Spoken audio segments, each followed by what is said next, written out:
Y a propósito de conocernos y de entendernos los peruanos, ¿qué hay detrás de estos fenómenos que se repiten curiosamente cada vez que hay un proceso electoral? Las invasiones, primero fue el Morro Solar, luego el Cerro Lomo de Corvina. Gente desesperada por conseguir un lugar donde vivir, mafias de traficantes. Este es el reportaje de Luis Miranda.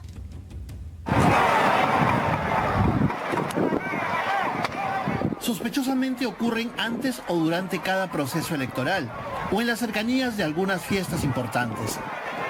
Tantos años el terreno tirado, señorita, y queremos vivir. Nuestra generación no tiene dónde vivir.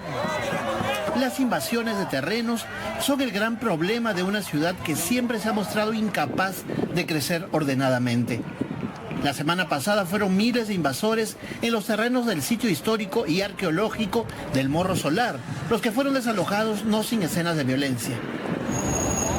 Esta semana continúa la ocupación ilegal que una cifra similar de personas han escogido para asentarse en una de las más peligrosas zonas de Lima, el Cerro Lomo de Corvina. Se trata de una gigantesca duna cuyo terreno inestable no podría mantener en pie ninguna construcción durante un terremoto. Y peor aún, que tiene una cantera con un pronunciado abismo a uno de sus lados.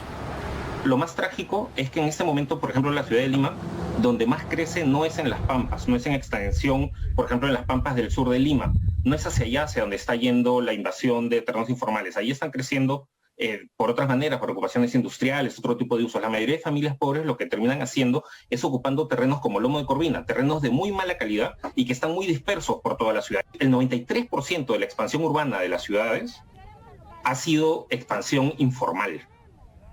Es decir, todo lo que han crecido en las principales ciudades del Perú, el 93% ha sido informal. Esta es una cantidad gigantesca de crecimiento urbano. Pero ¿quiénes son las personas que se ven impulsadas a invadir esos terrenos de mala calidad? Más allá del tráfico de terrenos, la socióloga de la Universidad Católica, Jimena Ñiquen, piensa que se trata de un fenómeno relacionado con la pandemia.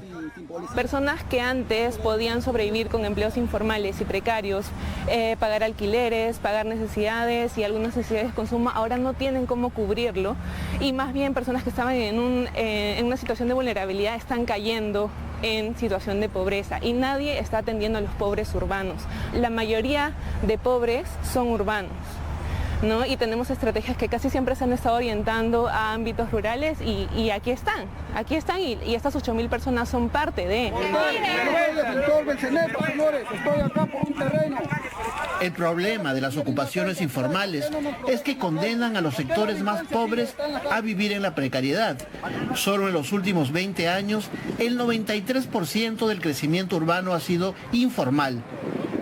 Las familias no solo son víctimas de mafias de tráfico de terrenos, sino que muy difícilmente podrán tener acceso a servicios básicos y condiciones adecuadas de habitabilidad.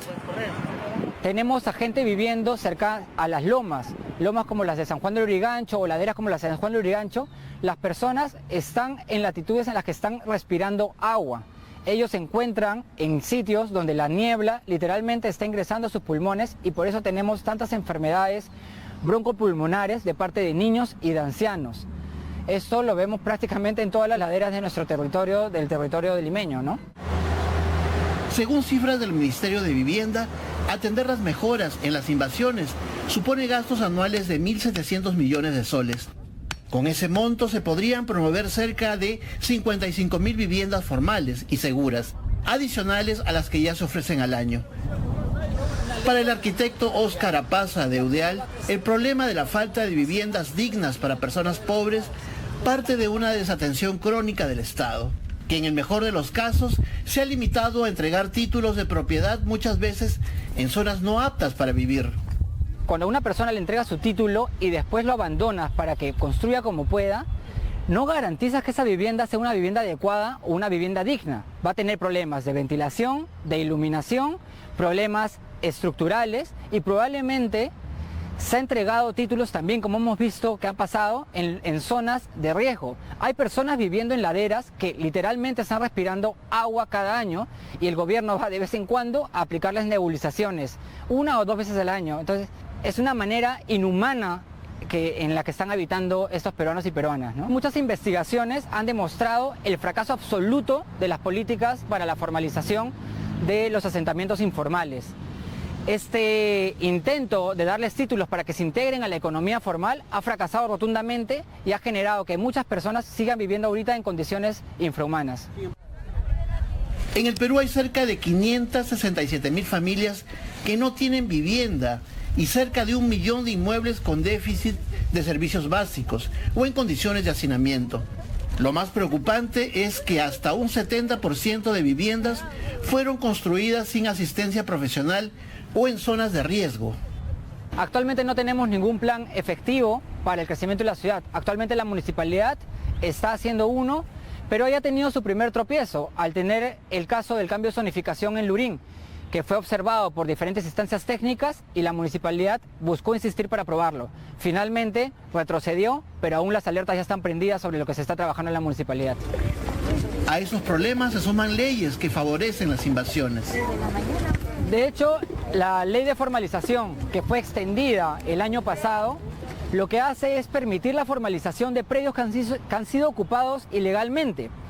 Esto, lejos de solucionar el problema de la vivienda, lo que hace es incentivar las invasiones. Esta política que nace en los 90 y que se ha extendido durante 2 veces, lo que permite es que las personas invadan un lugar e incluso cuando no tienen las condiciones adecuadas, se les brinde un título de propiedad de ese sitio. Hemos visto casos como cuando hubieron el tema de los huaicos y hubieron los desastres, propiedades que estaban en las quebradas donde iban a pasar estos deslizamientos que tenían título de propiedad.